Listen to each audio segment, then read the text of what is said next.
welcome to the Gamers Table. It is Friday, and we're reviewing the Lacuna Expanse. Lacuna Expanse is a cooperative board game for up to 4 players, where each player builds out his own colony, ultimately working together with the other players to build out a space station before too many enemy ships arrive to destroy them all. On your turn, you'll take a draw from the planet deck. This will give you a new building to add to your colony, which ultimately gives you a new ability that you can use every subsequent turn. There are many abilities you can add to your colony. The abilities stack up, allowing each colony to become unique. The players ultimately need to work together, building, trading, and defending each other if they want to succeed. The players' colonies will eventually give them the ability to build ships, to fend off alien attack. Some of them will even build space station labs to eventually construct a space station to defend against ultimate demise. Do you have what it takes to defend your new home? Find out more at lacunaexpanse.com. Work together with other players to build a space station before the Sabine can send enough enemy ships to wipe you out. It is pretty well done. The box art's terrific. The actual art of the cards and everything's nice. We have a tracker here that keeps track of what you have. So you start off with 1 draw a planet card, 1 play a planet card, and a hand limit of 2. And that's all the powers you have. All the rest of your powers are going to be supplied by the planet cards you draw. And the planet cards you draw extend out from your central bit that gives you those powers in whatever direction you want, following the connector points on the cards. Mm-hmm. You got to watch when you're doing that, though, because you can build yourself into a corner, sort of, and get a card that I need to get this card out, but I got nowhere I can put it. Yeah. My hand limit is 2. I got to throw this away. Ah! There are quite a number of cards in the planet deck, though, that allow you 4 points on them to place cards, attach cards to. So collecting those throughout the game is very handy, spreading out, not just in the same direction all the time, because you get locked in again that way. Mm-hmm. I really like this ability reference card, that you got the little icon for the ability and you have a description of what the actual ability means, which can be very helpful, especially there's a lot of different abilities to keep track of. Yeah, it is. But another thing, this card is fairly handy, the one that tells you what you've got, or in your array of cards there. But another thing we were talking about in the last game we played was, instead of using the tokens on your card, you can maybe put them on your array of cards out in front of you. That actually have the powers on them. That actually have the powers on them, and then as you use them, maybe just take them off the card. I really like the deck and discard pile manipulation in this game. I mean, you really have to, because you have a very small hand limit. It starts at 2. You can get a few of the cards. It'll increase it, but for the most part, with the size of the decks that you have to search through for a very small amount of cards. So you have to either discard and try to get it back later, or or be very selective on which decks you draw from. Like, yeah, you can draw from the ship deck, but if you draw that extra ship, you're gonna have to either play it, or else you're gonna end up having to discard another card that you're probably holding waiting for other cards. The nice thing about it is, once you get a power, that power is yours. Mm-hmm. You've got it, and it's in your colony, and now every turn you could do that power. If you get 2 of them, you can do it twice. 3 of them, you can do it 3 times. If you don't have any of them, you got to hope the other people who are playing are actually cooperating like cooperating is supposed to be, and doing a good job of passing cards back and forth and so forth to make sure that everything gets there. And the one card we mentioned, the intelligence card, allows you to look at some of the cards in a deck and change the order. 2, unless you have some ships that can add to it. Yeah, there are other ships that are cards that allow you. That is essential in this game, because on the ship deck, the planet deck, and the station deck, there are enemy ships that can be drawn. And if you draw 7 enemy ships, game over. So the guy with the intelligence card needs to be keeping on top of getting those ships away from the top of the deck for you all the time. There are, I think, 2 other planet cards in the deck, too, that will add to the total of enemy ships that you need to it can go up to lose 9, the game for you. So it can go up to 9, possibly. It's a deck reordering game. You want to shuffle the alien fleets and the alien ships or whatever, the enemies down, and get to the good cards all the time and try and lay out your arrays so you have multiple attachment points, so you're not, oh, great, now I got nowhere to expand to, that kind of, situation. You want to try and get those hand-sized cards out. You want planet cards, all the draws, maximize your draws and discards or plays, not discards, but plays, so you can get as much out on the table as fast as possible so you can get more benefits. Yeah, you have to keep on top of the enemy ships. You got to get rid of them every so often. You just got to, it's something you have to figure out how to manage, because the enemy ships are going to come out of these decks, and there comes to a point where you can't stop them. You just got to realize, okay, we just can't draw from that deck until we could figure out a way to deal with what's there. Mm-hmm. Because as soon as you reveal your 7th ship, game over, man. Game over. Here is basically how you win the game. One person has to do all this. One person has to get the 4 parts, the Station Lab A, B, C, and D, and B, C, and D will only connect into A. So if you don't have Station Lab A, you can't build any of it. So you need to wait for those 4. That's a little tense, as you're having to draw planet cards. You might be turning over more ships, and you can't get the station started. You also, out of the ship deck, have to find the station hull, and out of the station deck, you have to find the station command, the center bit of the station. And one person has to get all that together, get that built up. Now, after the center part of the station is built, anybody who has ships then can go up there, can build pieces of the station if they have it.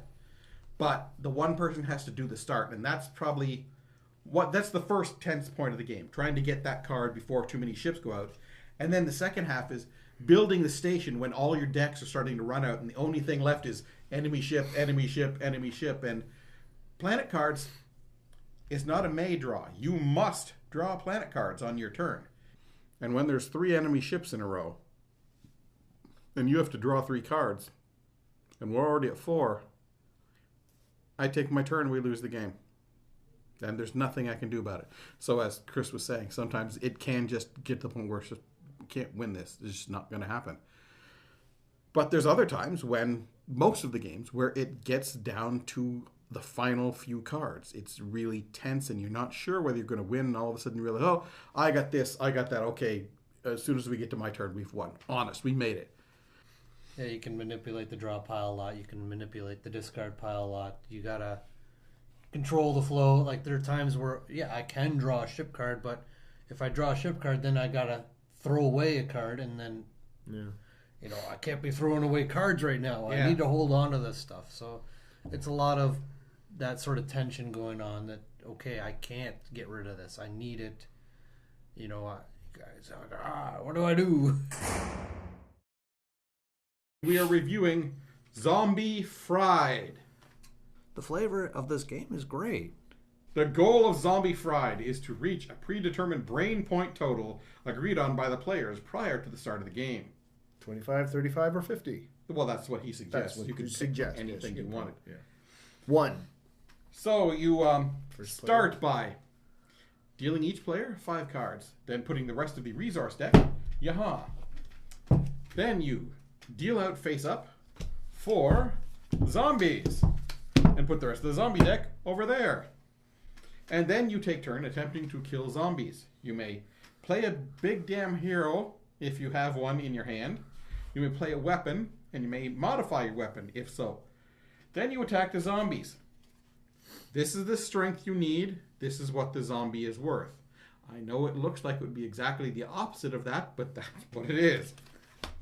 If you fail to defeat the zombie, there will be a defeat condition, which is what happens to you if you screw up. The game's crazy, it's chaotic, and not usually in a good way. There's too many reality checks in here that can stop people from doing anything, attacking zombies. And that's the point of the game, is to attack the zombies and get points. And you got a certain point total you can go to. You can pick whatever number you want, really. Now, when you attempt to attack a zombie, the others may play reality checks on you, and you may play action plans on yourself, and reality checks on yourself. And it turns into just a big game of take that. Ha! Oh, I'll counter that. Ha! Well, I do that. And the guys, I do that, and I do that. Okay, y'all done? Yeah, okay, now we resolve it. It's unfortunately one of those games where a lot of time has been spent on making everything look pretty. A lot of really nice artwork on the cards, and a lot of humorous flavor text in the way you combine the weapons, the different guys you have, the different things you can do to stop people. Get some nice humor, some fun there. Like there are cards that say nobody can attack a zombie until it gets all the way around the table and back to me. Yeah, there's too many reality checks in the game, I think, and not enough. There's trap cards in here. He says you can lay traps at the end of your turn. But we've only found, one or two traps in the entire deck. There's one trap, and it doesn't even have to be played as a trap. You could play it as just an action plan. Yes. And he says you have to hire and fire the big damn heroes. And they have requirements to hire them. But we look through the deck. There are no requirements to hire them on those cards. So hiring and firing basically means I take away the one that I put down there, put down fresh one. Well, you discard it. I fired and hired. Fired and hired and fired.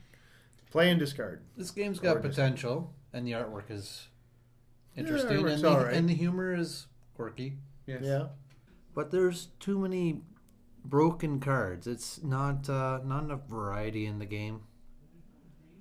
It's just I'm not sure I get. And why would you pluralize traps if there's only one card in the game that could be really played as an actual trap? It could be played otherwise on your turn as well. There's just too many unbalanced cards. I like some of the weapon combinations. I like that I had a laser guided badger on a stick. Yeah, some of that can be fun, but again, it doesn't balance out the rest of what we're dealing with here.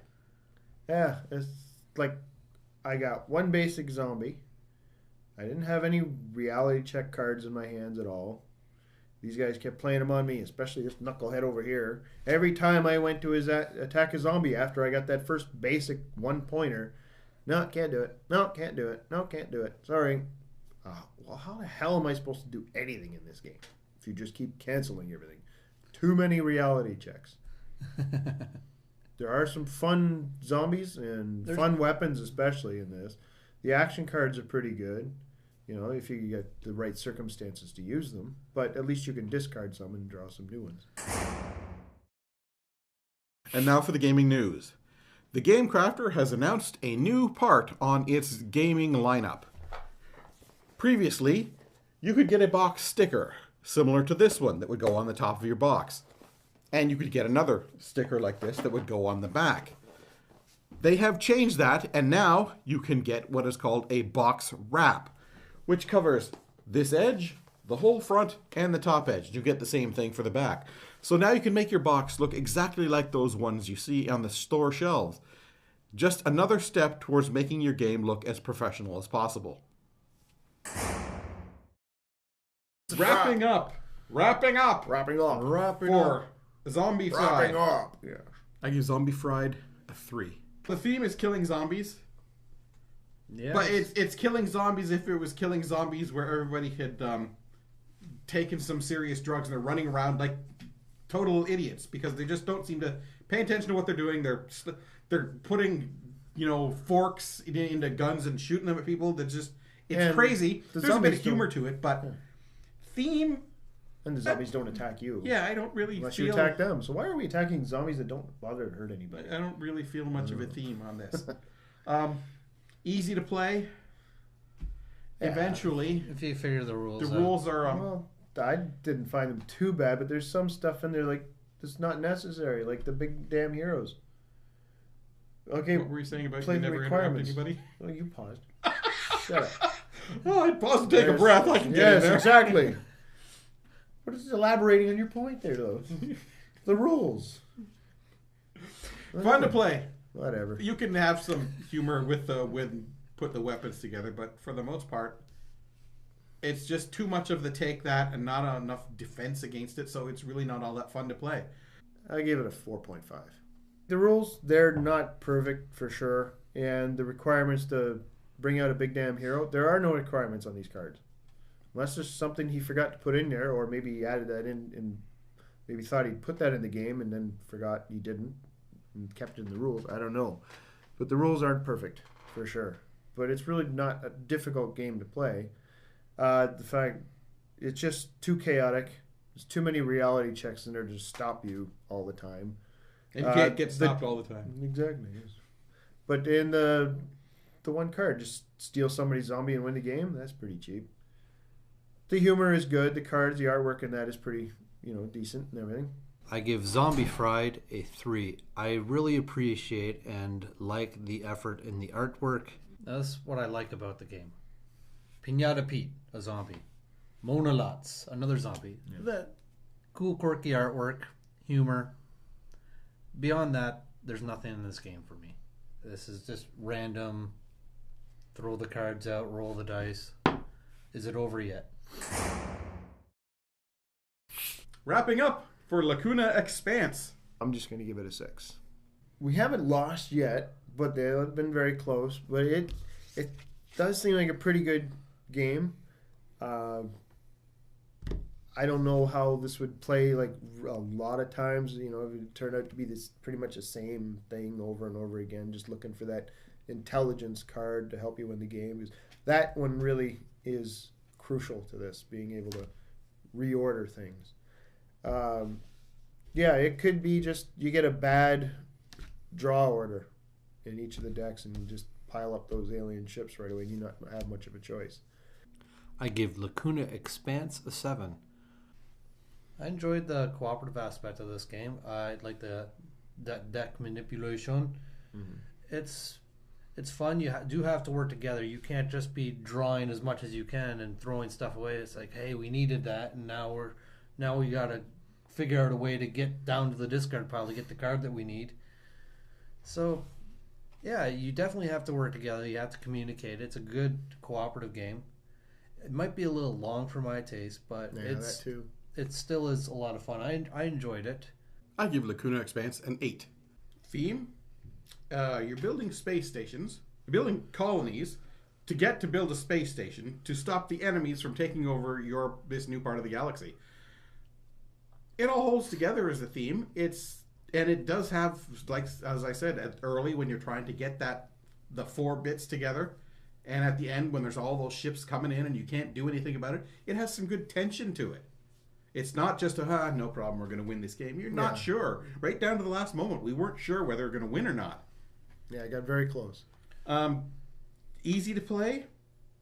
Pretty much. Just do what the cards say. They're all icons. He's got the handy-dandy hint sheets there. Only thing, as you get a little older, some of these things are a little small. Is that planet or ship? What the... Oh, yeah, the actual icons are a little bit there. Small. The colors are pretty similar on some of them, too, so you might end up confusing them. But, yeah, it's pretty tiny there. And fun to play? It can be. Because it's got that tension and it's got a real good cooperative aspect to it. You're all working together. The guy who's got the intelligence card is doing more work because every time he's got to shuffle decks. There's nothing to it. You've got to do that. It's a card game. It's a cooperative card game. And as we've been saying, it's all about deck manipulation. And that's it for this episode of the Gamers Table, Independent Edition. Tune in next week where we review another game. Because that's what we do.